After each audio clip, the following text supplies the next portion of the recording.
Hello साथियों, नमस्कार। Welcome to Exam Knowledge. जैसा कि आप सभी को जानकारी है कि DSSB की PRT की वैकेंसीज़ बहुत जल्द आने वाली हैं। आपको इनका नोटिफिकेशन बहुत जल्द देखने को मिल सकता है। यदि आपको इस वैकेंसी में एक सीट चाहिए, अपनी एक सीट कंफर्म करनी है, तो आप लोगों को अभी नोटिफिकेशन का वेट नहीं करना है, अभी से अपनी तैयारी में लग जाना है। तो आपको जानकारी होगी, इसका जो सिलेबस है वो 2 पार्ट में डिवाइड है, ए और बी। तो ए पार्ट का हम सिलेबस डिस्कस कर चुके हैं। तो यदि आपने वो वीडियो नहीं देखी हो तो आप लोग चैनल पर विजिट करके वो वीडियो देख सकते हैं। वहीं बात करें पार्ट बी के सिलेबस की, तो पार्ट बी का कोई स्पेसिफिक सिलेबस डिफ़ाइन नहीं किया गया है। 100 मार्क्स में आपका CDP पेडागोजी आता है, जिसके सिलेबस को डिटेल में कुछ भी नहीं दिया गया है। आप लोग प्रीवियस ईयर के एग्ज़ाम से अंदाज़ा लगा सकते हैं कि किस प्रकार के प्रश्न पूछे जाते हैं।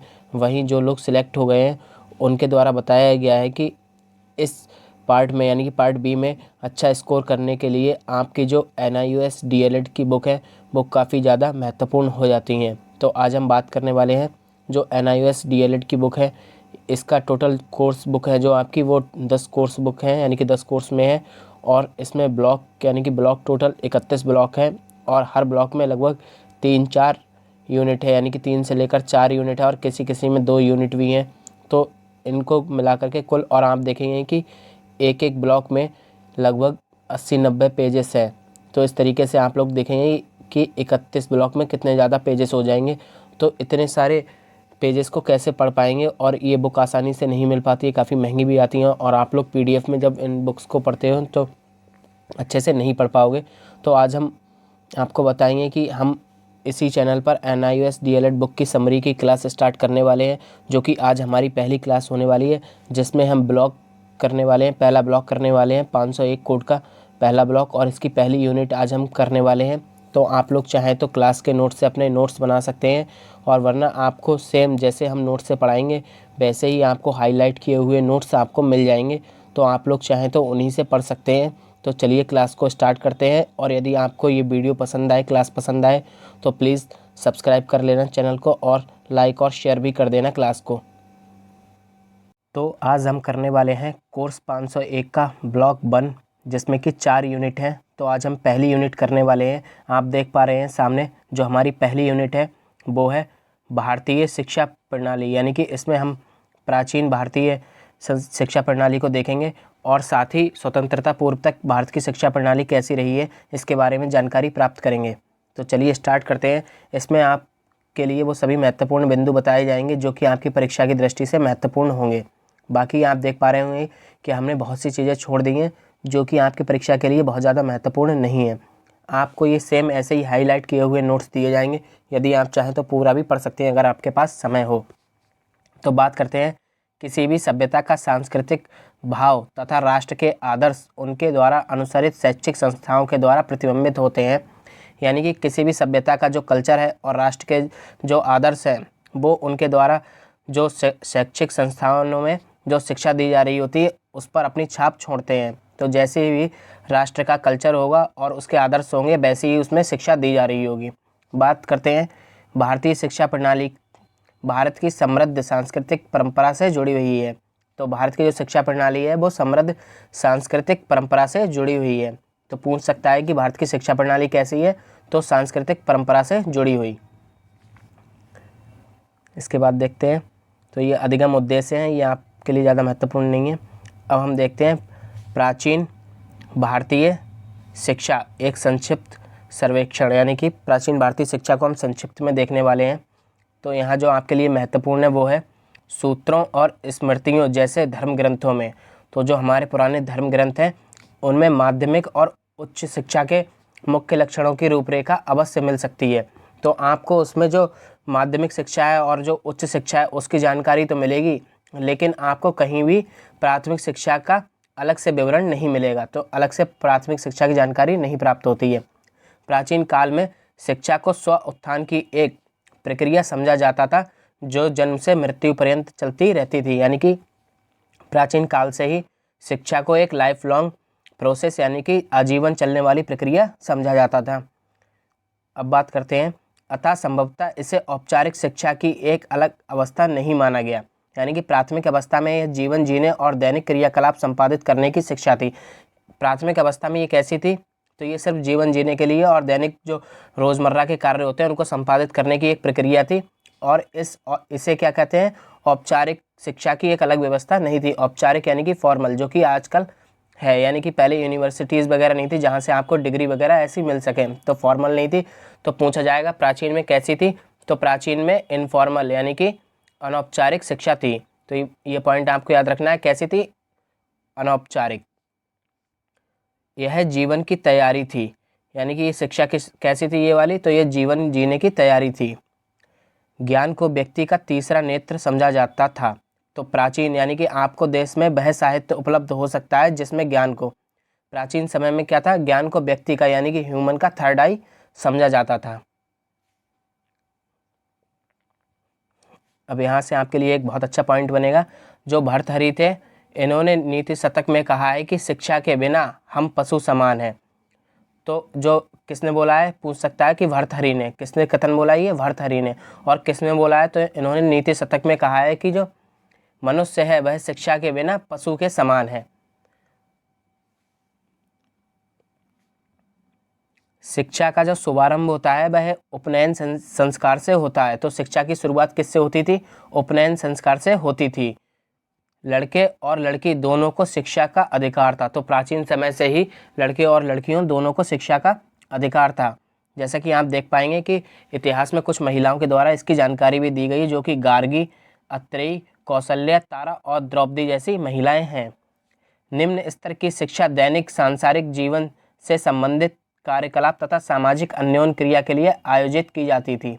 यानी कि जो निम्न स्तर की शिक्षा थी वो कैसी थी? यानी कि दैनिक यानी कि रोज़मर्रा की ज़िंदगी से संबंधित, सांसारिक जीवन से संबंधित कार्यकलाप थे। यानी कि संसार में जो जीवन जीने के लिए जो शिक्षा थी वो थी निम्न स्तर की। वहीं उच्च स्तर की शिक्षा की बात की जाए तो इसके अंतर्गत आप देखेंगे व्याकरण, इतिहास यानी कि ग्रामर और हिस्ट्री, पौराणिक कथाएं, वेदों, तर्कशास्त्र, राजतंत्र, युद्धकला या विज्ञान, ललित कला इत्यादि का गहन अध्ययन सम्मिलित था, जिनका अंतिम लक्ष्य आत्मानुभूति था। तो यानी कि आप देख पाएंगे कि जो प्राथमिक निम्न स्तर की जो शिक्षा थी वो तो सिर्फ जीवन जीने के लिए उसमें आपको सिखाया जाता था कि कैसे जीवन जीना है समाज में। और जो उच्च स्तर की शिक्षा थी इसके अंतर्गत आपको ग्रामर, हिस्ट्री वगैरह ये सब पढ़ना होता था और युद्ध कला वगैरह ये भी सब सीखना होता था। अब बात करते हैं, जो शिक्षा का उद्देश्य था कि उन्नत जीवन के लिए अभ्यास के द्वारा प्रायोगिक क्रियाकलापों के लिए प्रशिक्षित करना। यानी कि शिक्षा का क्या उद्देश्य था? एक उन्नत जीवन जीना और उसके लिए अपना प्रयोग करना। अब बात करते हैं जीवन की 4 अवस्थाओं का। तो आपको याद रखना है कि ये पूछा जा सकता है कि जीवन की 4 अवस्थाएं कौन सी हैं। तो एक है ब्रह्मचर्य, चर्याश्रम यानी कि 4 आश्रम है, ब्रह्मचर्य, गृहस्थ और वानप्रस्थ तथा संन्यास। तो आपको ये याद रखना है कौन कौन से हैं। तो ये 4 आश्रम है। इसमें एक पुत्र, एक पति और एक पिता के रूप में अपने कर्तव्यों का निर्वहन करना सिखाया जाता है। तो इन 4 आश्रमों में एक पुत्र, एक पिता और एक पति के रूप में अपने कार्यों का निर्वहन करना सिखाया जाता है। तो आपसे पूछ सकता है कि 4 आश्रम कौन से हैं और उसमें किसके कार्यों को निर्वहन करना सिखाया जाता है। शिक्षा के पश्चात जब शिक्षा आपकी कंप्लीट हो जाती है, इसके बाद में क्या होता है? एक दीक्षांत भाषण होता है। दीक्षांत भाषण के समय उसे बताया जाता है तथा आदेश दिया जाता था कि समाज के योग्य और स्वावलंबी उत्पादक सदस्य के रूप में उसके कुछ सामाजिक दायित्व और कर्तव्य होते हैं जिनको जीवन में उतारना पड़ता है। तो इस दीक्षांत भाषण समारोह में उसको बताया जाता था कि समाज के प्रति उसके कुछ दायित्व होंगे और कर्तव्य होंगे जिनको जीवन में उसे निभाना पड़ेगा। आगे देखते हैं। इसके बाद आप देखेंगे कि अध्ययन के लिए विद्यार्थियों को अपनी रुचि के विषय चुनने का अधिकार था। तो भारत में प्राचीन समय से ही विद्यार्थी अपने इच्छा के अनुसार सब्जेक्ट को चूज़ कर सकते थे। जो विद्यार्थी वेदों का अध्ययन करते थे उनके लिए शिक्षा स्मृति का यांत्रिक प्रशिक्षण था। यानी कि उनके लिए कैसा था? मेमोरी बेस्ड था। स्मृति का मतलब मेमोरी यानी कि याद करना। तो जिन छात्रों के जो वेदों का अध्ययन करते थे वो उनका कैसा था? स्मृति का यांत्रिक प्रशिक्षण था। उस काल में शिक्षा को आत्म उन्नयन, उन्नति या जीवन पर्यंत चलने वाली निरंतर प्रक्रिया समझा जाता था। तो शिक्षा को कैसा समझा जाता था? जीवन पर्यंत यानी कि आजीवन चलने वाली प्रक्रिया समझा जाता था शिक्षा को प्राचीन काल में, जिससे वे एक लाभदायक नागरिक के रूप में जीवन यापन कर सकें तथा वर्तमान और भविष्य में उन्नत कर सकें। यानी कि क्या होता था कि ऐसी शिक्षा लेना है जिससे एक लाभदायक नागरिक के रूप में अपना जीवन यापन कर सकें और वर्तमान और भविष्य में अपनी उन्नति यानी कि अपनी प्रोग्रेस कर सकें। अब हम पढ़ने वाले हैं प्राचीन काल में गुरु की अवधारणा। तो प्राचीन काल में गुरु की क्या अवधारणा थी? तो आपसे यहाँ से प्रश्न पूछा गया था DSSB में। तो आपको याद रखना है कि प्राचीन भारत में शिक्षा की जो प्रणाली थी वो कैसी थी? गुरुकुल प्रणाली थी। तो पूछा जा सकता है, गुरु का आश्रम एक प्रकार का बोर्डिंग विद्यालय होता था। बोर्डिंग विद्यालय से मतलब जहाँ पर रहकर विद्यार्थी पढ़ाई करते, अपने घर से रहकर, अपने घर से दूर रहकर। अब जो गुरुकुल होता था इसमें सबके साथ एक जैसा यानी कि पक्षपात रहित एक समान व्यवहार किया जाता था, किसी के साथ कोई भी भेदभाव नहीं किया जाता था।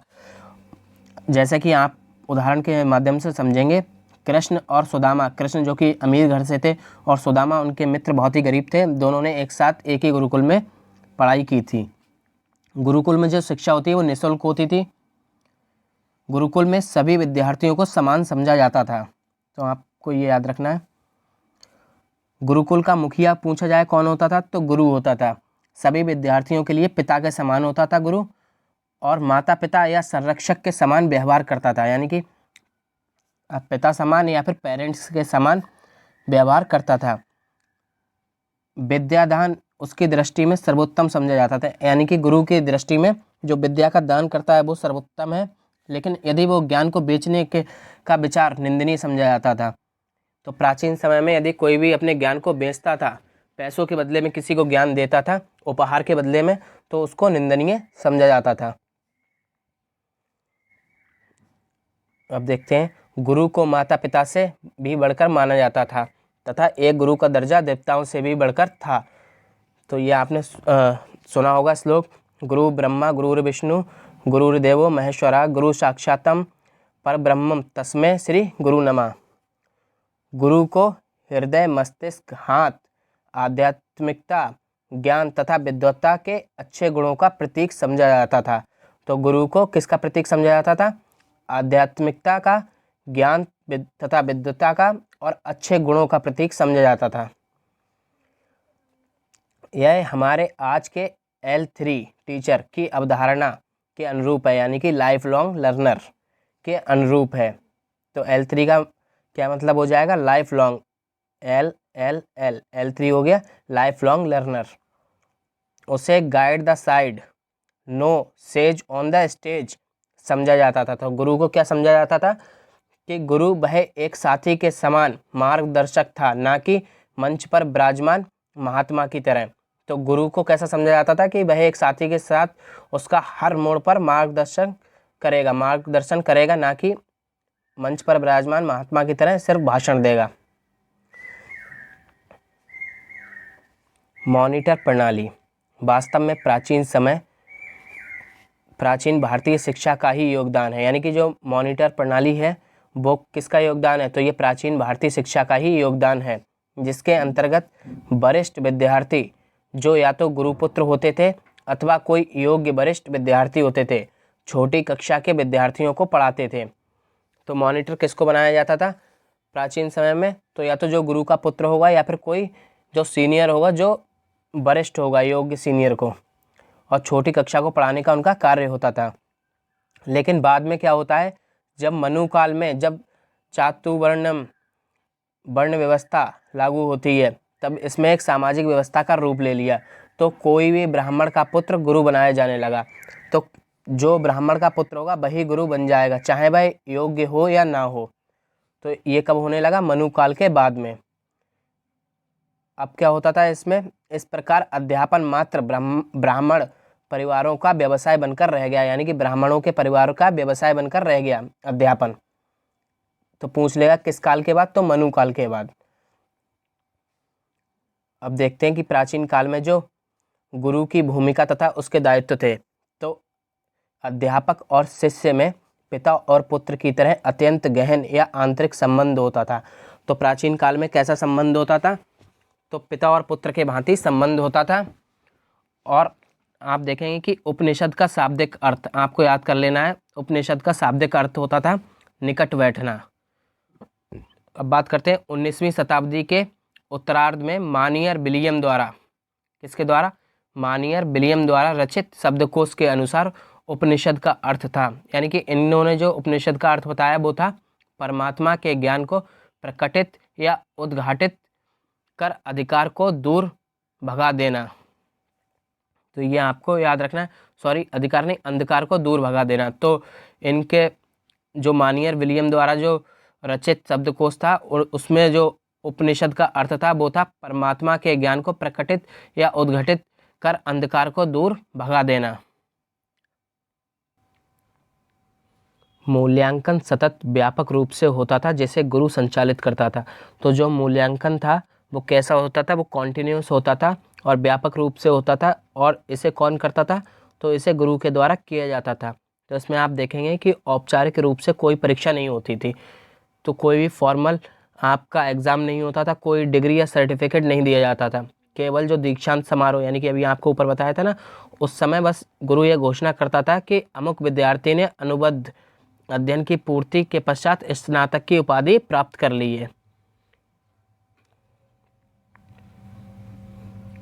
अध्ययन काल में विद्यार्थी की स्वायत्तता को सम्मान दिया जाता था। विद्यार्थी अपना गुरु तथा विषय चुनने में स्वतंत्र था, यानी कि अध्ययन काल में क्या होता था कि विद्यार्थी अपना गुरु और विषय अपने इच्छा के अनुसार चुन सकते थे। यद्यपि गुरु के पास भी यह विशेष अधिकार था कि ये माना जाता था कि वह विद्यार्थी विशेष को अपने शिष्य के रूप में स्वीकार करे या नहीं। तो ये किसका विशेष अधिकार था? तो ये गुरु का विशेष अधिकार था। तो प्राचीन समय में क्या हुआ कि गुरुकुल में प्रवेश परीक्षाओं के द्वारा प्रवेश होते थे, यानी कि गुरुकुल में प्रवेश परीक्षाओं के माध्यम से होते थे। ये परीक्षाएं अत्यंत कठिन होती थी और उच्च शिक्षा को जाने माने केंद्रों पर, यानी कि कहाँ कहाँ होती थी ये? तो ये तक्षशिला, नालंदा, विक्रमशिला, वल्लभी, नाडिया, कांची और बनारस, तो यहाँ ये परीक्षाएं होती थी। इन केंद्रों पर पूरे भारत से तथा विदेशों से भी विद्यार्थी शिक्षा ग्रहण करने आते थे। पाठशालाओं की भांति मध्यकालीन भारत में इस्लामी शिक्षा देने के लिए मस्जिदों में निम्न स्तर की शिक्षा के लिए, तो मस्जिदों में निम्न स्तर की शिक्षा देने के लिए मकतब और उच्च प्रारंभिक शिक्षा देने के लिए मदरसे की स्थापना की गई। कौन सी शिक्षा देने के लिए? इस्लामी शिक्षा देने के लिए। अब बात करते हैं वर्तमान, यानी कि साम्प्रतिक व्यावसायिक अध्यापक शिक्षा, यानी कि प्रोफेशनल टीचर। तो प्रोफेशनल टीचर बनने के लिए क्या गुण होने चाहिए, तो उनके बारे में बात कर लेते हैं। तो सबसे पहले प्रभावनीय तथा सकारात्मक होना चाहिए, यानी कि सकारात्मक रूप से सोचिए तथा दूसरों को भी सकारात्मक बनने के लिए मोटिवेट कीजिए। अभिव्यक्तिशील होना चाहिए, दूसरों के साथ विचारों का आदान प्रदान करना, और एक अच्छा श्रोता होना चाहिए, विश्वसनीय होना चाहिए, प्रतिकर व्यवहार होना चाहिए, व्यवस्थित होना चाहिए, संगठित होना चाहिए, यानी कि योजनाबद्ध तरीके से अपना कार्य कर सके, आत्मविश्वासी होना चाहिए तथा संतुलित होना चाहिए, अभिप्रेरणात्मक होना चाहिए और रचनात्मक क्रिएटिव होना चाहिए, संवेदनशील होना चाहिए, सहानुभूतिशील होना चाहिए, बच्चों के प्रति सहानुभूति रखें, नम्य यानी कि फ्लेक्सिबल होना चाहिए, यानी कि दूसरों के समझ के अनुसार अपनी योजनाओं और दिशाओं को बदलने में सक्षम हो, व्यक्तिगत रूप से अनुभूतिक्षम होना चाहिए, प्रत्येक बालक को अनुमान व महत्वपूर्ण समझने वाला होना चाहिए, मूल्य आधारित होना चाहिए, समुदाय के मूल्य के प्रति संवेदनशील होना चाहिए उसको, सुविज्ञ यानी कि जो सदैव ज्ञान को की खोज में तत्पर हो, सृजनात्मक होना चाहिए, बहुमुखी, नवाचारी तथा नए विचारों के प्रति प्रभावनीय, ओपन यानी कि क्रिएटिव होना चाहिए, सहनशील, धीर होना चाहिए, प्रतिबद्ध यानी कि कमिटेड होना चाहिए अपने विद्यार्थियों के प्रति और अपने व्यवसाय यानी कि अपने टीचिंग प्रोफेशन के प्रति कमिटेड होना चाहिए टीचर को आज के समय में। अब देख लेते हैं, एक अध्यापक को घमंडी हुए बिना आत्मविश्वासी होना चाहिए। जब आप कक्षा में प्रवेश करें तो आपके पास सभी अपेक्षित सामग्री यानी कि जो भी सामग्री की आपको ज़रूरत हो वो आपके पास होनी चाहिए, और क्लास में जाने से पहले आपने जो पाठ्य योजना तैयार की है वो आपके पास होनी चाहिए, यानी कि लेसन प्लान होना चाहिए। अब बात करते हैं एक अध्यापक की विशेषताएं, उसकी भूमिकाएं तथा दायित्व। तो क्या क्या दायित्व हैं और क्या क्या उसकी भूमिकाएं हैं, तो इसको हम शॉर्ट में बता देते हैं, आप चाहें तो पूरा पढ़ लेना। तो परिवर्तनशील समाज, यानी कि टीचर को परिवर्तनशील समाज के अनुसार होना चाहिए, यानी कि वो जब ज़रूरत पड़े तो अपने आप को वैसा ही ढाल ले, अपने आप को परिवर्तित कर ले। जैसा कि आज के समय में आप देखेंगे कि आईसीटी का बहुत ज़्यादा उपयोग हमारी शिक्षा पर हो रहा है, तो टीचर को भी ऐसा होना चाहिए कि वो भी इसमें अपने आप को ढाल सके। अब बात करते हैं संयोजित तथा ज्ञान आधारित समाज। भारत की इतनी बड़ी जनसंख्या में करोड़ों व्यक्ति मोबाइल फ़ोन, टेलीफोन तथा कंप्यूटर पर सोशल मीडिया नेटवर्क से जुड़ चुके हैं। तो अब जो है वो भारत में बहुत सारे लोग सोशल मीडिया नेटवर्क से जुड़ चुके हैं। बात करें TRAI, तो आपको इसकी फुल फॉर्म याद रखनी है, telecom regulatory authority of India. और इसमें देखते हैं आईसीटी के शैक्षिक प्रक्रिया में अनुप्रयोग। तो इसमें देखते हैं आज की शैक्षिक प्रक्रियाएं भी आईसीटी के अनुप्रयोग से प्रभावित हो रही हैं, यानी कि आईसीटी की फुल फॉर्म क्या है ये देख लें। सबसे पहले इंफॉर्मेशन एंड कम्युनिकेशन टेक्नोलॉजी। तो इससे क्या होता है कि इससे हमारी जो अब शैक्षिक प्रक्रियाएं हैं वो भी इससे प्रभावित हो रही हैं। हम देख सकते हैं कि आईसीटी का उपयोग पाठ्यचर्या विकास में, अध्यापन शैलियों में, अधिगम प्रक्रिया में मूल्यांकन में होता है, और मूल्यांकन तथा मूल्य निर्धारण में होता है। इसका उपयोग आईसीटी का ऑनलाइन परीक्षा कराने में होता है, ऑन डिमांड परीक्षाओं में होता है, पाठ्यचर्या कार्य को संपादन और नई अधिगम प्रक्रियाओं जैसे सहयोगात्मक कार्य में करने में, अध्यापन और विकास के लिए इसका प्रयोग किया जाता है। स्व अध्ययन यानी कि स्वयं अध्ययन करने के लिए मुक्त शिक्षा, फ्री शिक्षा मिलती है यहाँ से। ऑनलाइन अधिगम के रूप में काफ़ी लाभकारी सिद्ध हुए हैं। तो आईसीटी का बहुत ज़्यादा लाभ अब मिल रहा है शिक्षा के लिए। आज के अध्यापक को उन मुद्दों से जो नई अधिगम प्रक्रिया तथा नवीन अधिगम पर्यावरण से जुड़े हैं संबंध होना होगा, यानी कि जो आज का जो अध्यापक है उसको नई नई चीज़ों से जुड़ना होगा। आज के इस ज्ञान आधारित समाज में शिक्षा एक विषय वस्तु आधारित, अध्यापक केंद्रित 3R की साक्षरता नहीं है, यानी कि यहाँ पर 3R का मतलब है रीडिंग, राइटिंग और अर्थमेटिक। तो ये आपने पढ़े होंगे, रीडिंग, राइटिंग और अर्थमेटिक। तो ये होता है 3R। अपितु यह एक अध्ययता केंद्रित यानी कि स्टूडेंट सेंटर्ड, लर्नर सेंटर्ड है। तो आज की शिक्षा कैसी है? तो आज की शिक्षा लर्नर सेंटर्ड है। कार्य आधारित कंप्यूटर साक्षरता तथा योग्यता है जो अधिगम का सरलीकरण करती है, यानी कि जो अब अधिगम प्रक्रिया को और ज़्यादा सरल बनाती है। मात्र अपनी संस्कृति के मूल्य जिसके लिए महत्वपूर्ण नहीं है, बल्कि अब जो है सिर्फ मात्र अपनी संस्कृति की वैल्यूज़ महत्वपूर्ण नहीं है, बल्कि पूरे वर्ल्ड की यानी कि पूरे ग्लोबल की वैश्विक मूल्यों को भी समझना और सीखना जरूरी है आज के समय में। अब देख लेते हैं अध्येता की स्वायत्ता यानी कि लर्नर की स्वायत्ता।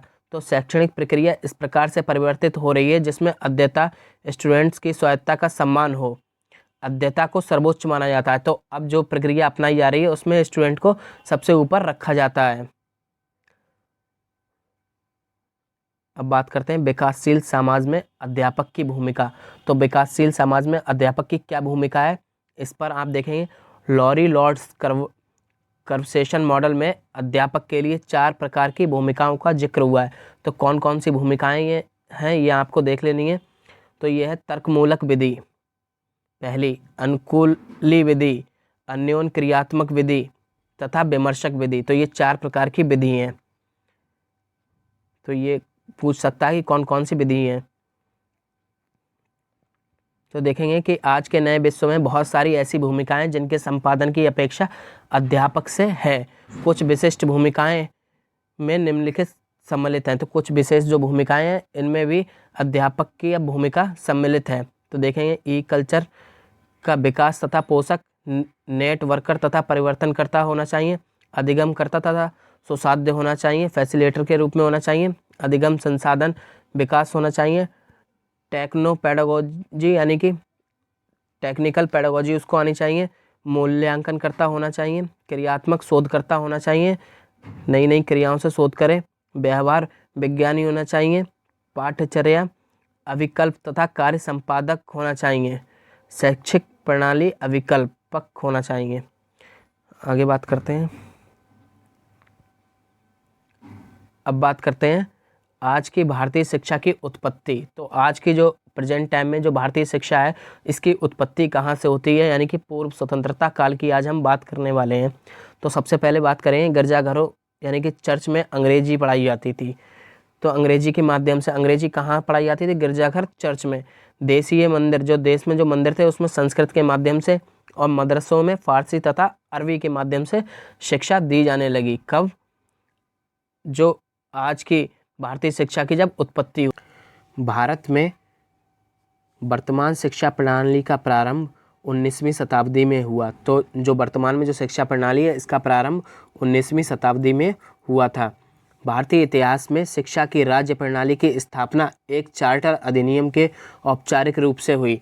तो 1813 में एक चार्टर एक्ट आया था जिसमें औपचारिक रूप से भारतीय इतिहास में शिक्षा की राज्य प्रणाली की स्थापना की गई। तो इस एक्ट के बाद जो 1 लाख रुपए अलग से धनराशि का प्रावधान किया गया, निर्धारित किया गया, जो कि पूरे भारत में शिक्षा के लिए खर्च होंगे।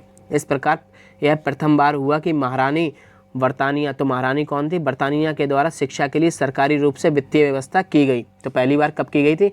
1813 के एक्ट के बाद। कितने रुपए थे? 1 लाख रुपए।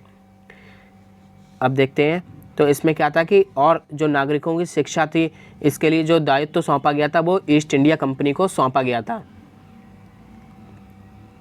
अब बात करते हैं मैकाले मिनट्स का। तो लॉर्ड मैकाले जो कि भारत के लिए बनी सर्वोच्च काउंसिल परिषद का सदस्य था, सन 1934 में भारत आया।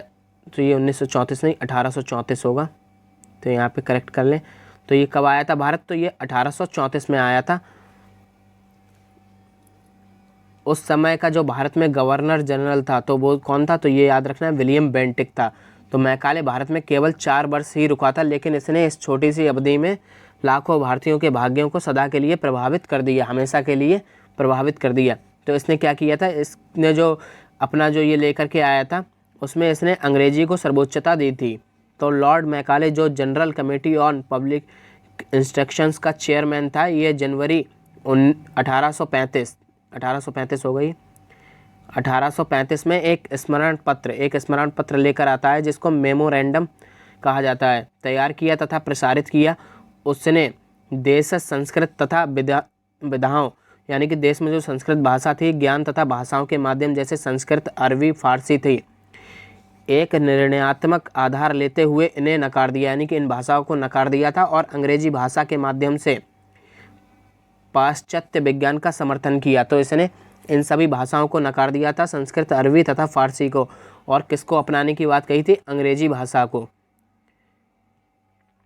इतिहास में इसे मैकाले मिनट्स का नाम से प्रख्यात है। तो इसको किस नाम से जाना जाता है? तो आपको याद रखना है, मैकाले मिनट्स के नाम से इसको जाना जाता है। तो जो मैकाले मिनट्स था इसने भारतीय शिक्षा को गहन रूप से प्रभावित किया था। इसके बाद क्या होता है कि लगभग 100 वर्ष के बाद 1937 में महात्मा गांधी ने वर्धा कॉन्फ्रेंस में बेसिक एजुकेशन, जिसको बुनियादी शिक्षा कहा जाता है, का प्रस्ताव रखा था। तो पूछा जाएगा बुनियादी शिक्षा का प्रस्ताव किसने रखा था? महात्मा गांधी ने। कब? 1937 के वर्धा कॉन्फ्रेंस में।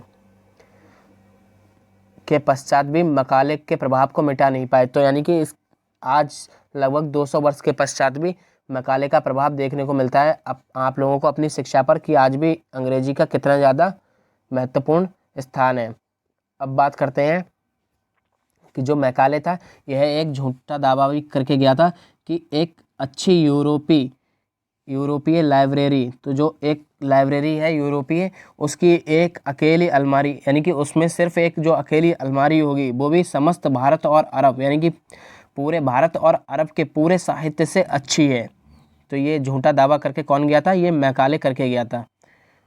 तो पूछा जाएगा कि अंग्रेजी का किसने किया था? तो मैकाले ने, आपको याद रखना है।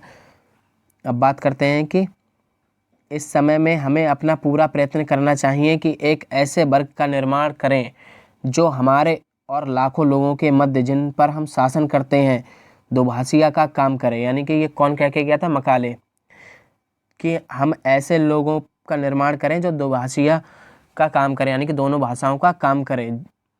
एक ऐसा वर्ग जो रक्त और रंग से तो भारतीय होगा, यानी कि जो रक्त यानी कि ब्लड और जो कलर से तो इंडियन होगा, लेकिन वो कैसा होगा?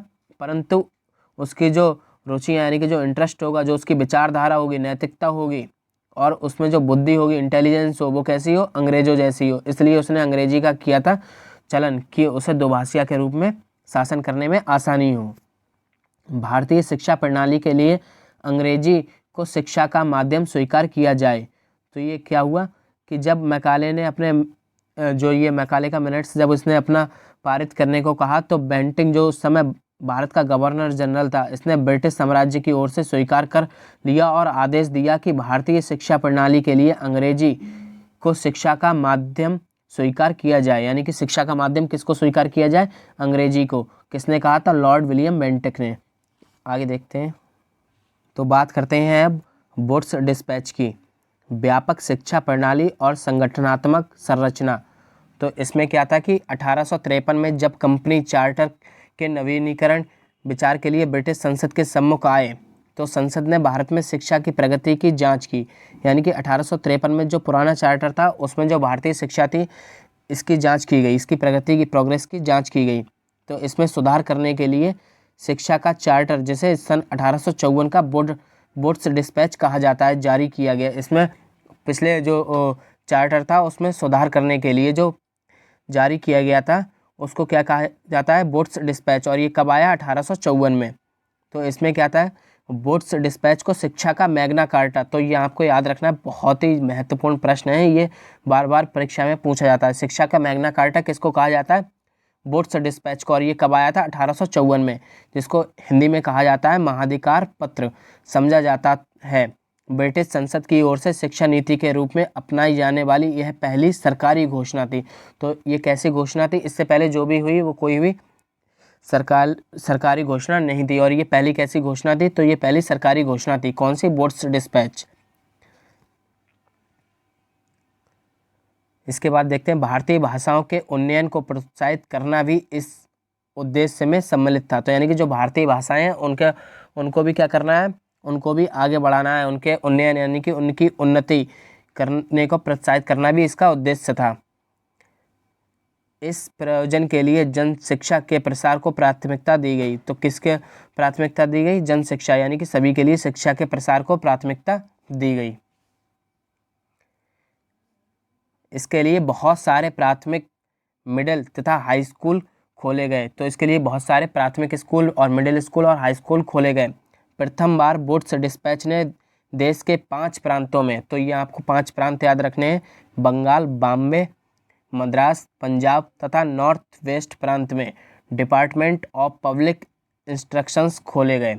तो कौन से 5 प्रांत हैं? तो ये 5 प्रांत आपको याद रखने हैं। अब बात करते हैं विभिन्न विषयों और भाषाओं में सफल विद्यार्थियों को डिग्री प्रदान करना था। इसके फलस्वरूप 1857 में पहले 3 विश्वविद्यालयों की भी स्थापना की गई। यानी कि पहले 3 विश्वविद्यालय की स्थापना कब की गई थी? 1857 में। कहाँ कहाँ की गई थी? तो ये 3 विश्वविद्यालय थे, कलकत्ता, बॉम्बे तथा मद्रास में खोले गए थे पहले 3 विश्वविद्यालय। तो ये आपको याद रखना है, कहाँ कहाँ खोले गए थे? कलकत्ता, बॉम्बे और मद्रास में।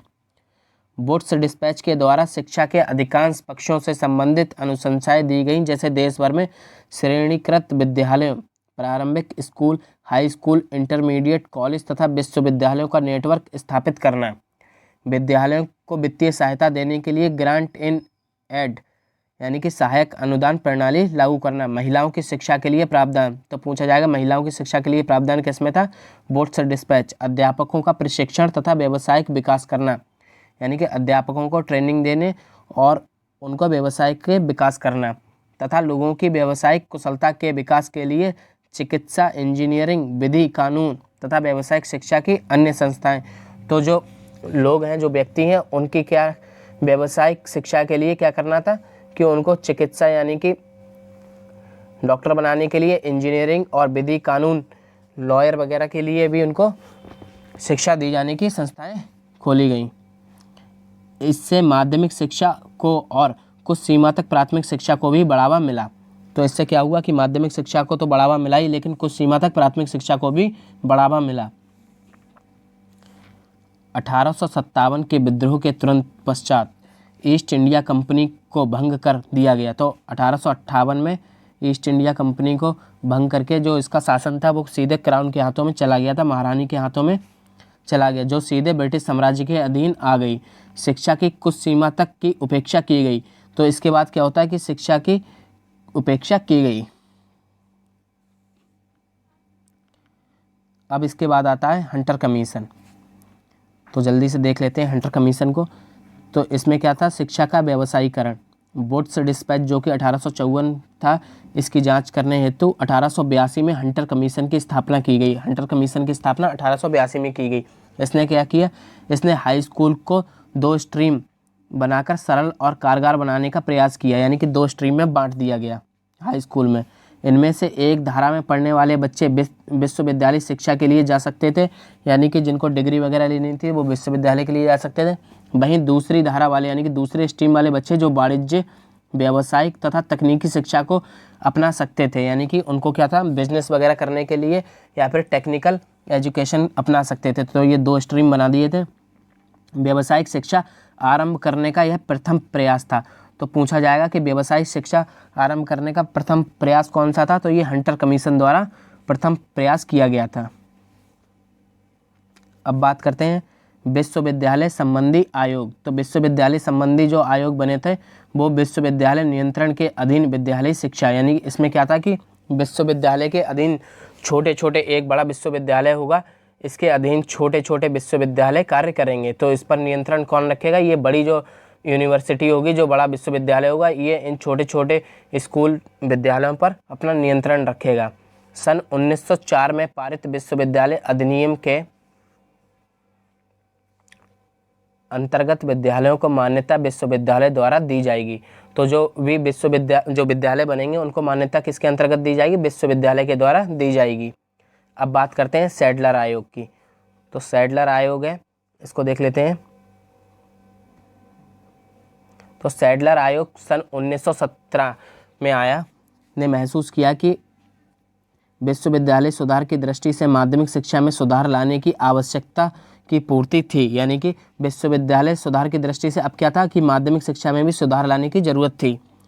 तो इसमें जो था कि इंटरमीडिएट कॉलेजों की स्थापना का सुझाव दिया गया है। तो इसमें इंटरमीडिएट कॉलेजों की स्थापना का सुझाव दिया गया, जिनमें कला, विज्ञान, चिकित्सा, इंजीनियरिंग, अध्यापन आदि की शिक्षा का प्रावधान था।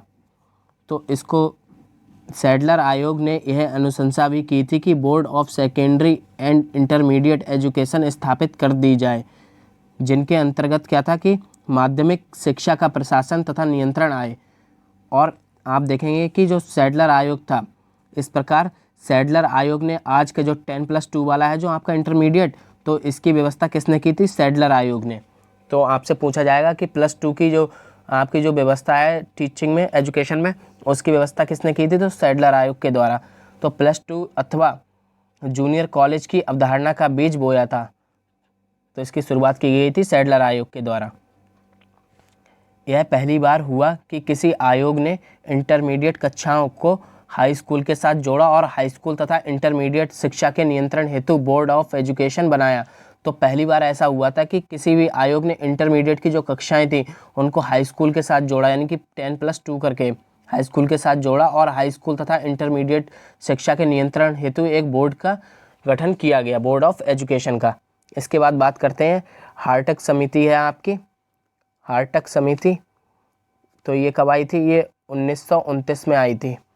समिति ने यह सिफारिश की थी कि अधिक बच्चे मिडिल स्कूल पास करने के पश्चात औद्योगिक तथा व्यापारिक क्षेत्रों में भेज दिए जाएं, जहां टेक्निकल तथा औद्योगिक विद्यालयों में उन्हें विशेष शिक्षा के लिए तैयार किया जाए। तो यानी कि जो बच्चे स्कूल पास करने के बाद उन्हें कहाँ भेज दिया जाए, तो उन्हें व्यापारिक क्षेत्रों में भेज दिया जाए, जहाँ पर वो टेक्निकल या फिर औद्योगिक विद्यालयों में उन्हें प्रशिक्षण मिल सके। इसके बाद आती है सप्रू समिति। तो सप्रू समिति ये 1934 में उत्तर प्रदेश में, उस समय जब उत्तर प्रदेश को अपर प्रोविंस कहा जाता था। सरकार ने उत्तर प्रदेश में बेरोजगारी के कारणों की जांच करने हेतु बनाई थी। तो समिति का यह निष्कर्ष था कि हमारी शिक्षा प्रणाली विद्यार्थियों को मात्र परीक्षाओं और डिग्रियों के लिए तैयार करती है। तो शिक्षा प्रणाली कैसी हो गई थी कि मात्र डिग्रियों के लिए तैयार करती थी, जीवन में किसी व्यवसाय के लिए नहीं। तो समिति ने माध्यमिक स्तर पर विविध पाठ्यक्रमों की आवश्यकता को महसूस किया था। तो समिति ने क्या महसूस किया था कि विविध जो पाठ्यक्रम है उसको चेंज किया जाए, जैसा कि यहाँ आप देख सकते हैं, ये पढ़ लें।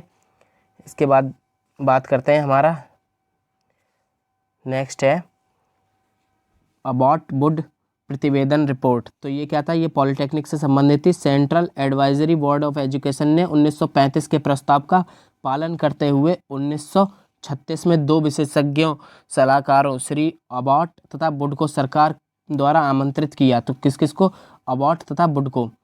तो इन्होंने अपनी रिपोर्ट 1937 में प्रस्तुत की थी। आगे देखते हैं। इसके बाद आता है जाकिर हुसैन समिति। ये जो बर्दा स्कीम 1937 में जो बेसिक शिक्षा यानी कि बुनियादी शिक्षा से संबंधित है। तो अक्टूबर 1937 में बर्दा में एक अखिल भारतीय राष्ट्रीय शैक्षिक सम्मेलन आयोजित किया गया।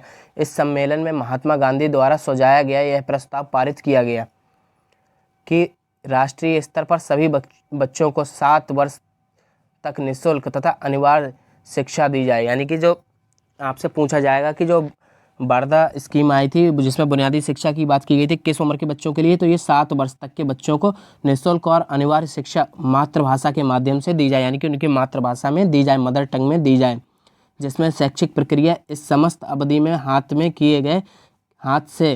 किए गए उत्पादक कार्य के गिर्द केंद्रित हो। यानी कि इसमें कैसी शिक्षा दी जाए कि जो समस्त अवधि में हाथ से किए जाने वाले उत्पादक कार्य के गिर्द केंद्रित हो। इसके बाद करते हैं, इसकी रिपोर्ट 2 दिसंबर 1937 को प्रस्तुत की गई। तो इसकी रिपोर्ट कब प्रस्तुत की गई, 2 दिसंबर 1937 को। इस स्कीम को बर्दा स्कीम या बेसिक शिक्षा के नाम से जाना गया। संपूर्ण शिक्षा किसी बेसिक क्राफ्ट शिल्प के साथ किसी उद्योग अथवा व्यवसाय को शिक्षा का केंद्र मानते हुए दी जाए। यानी कि जो बेसिक शिक्षा है इसको कैसे किसी उद्योग अथवा व्यवसाय को केंद्रित मान करके जो आपकी बेसिक शिक्षा यानी कि बुनियादी शिक्षा है उसको दिया जाए। जो भी आपके ये जो हाथ से जो शिल्प कार्य होते हैं ना, उनको केंद्र मान करके। इसके बाद बात करते हैं, आते हैं आपका सार्जेंट रिपोर्ट।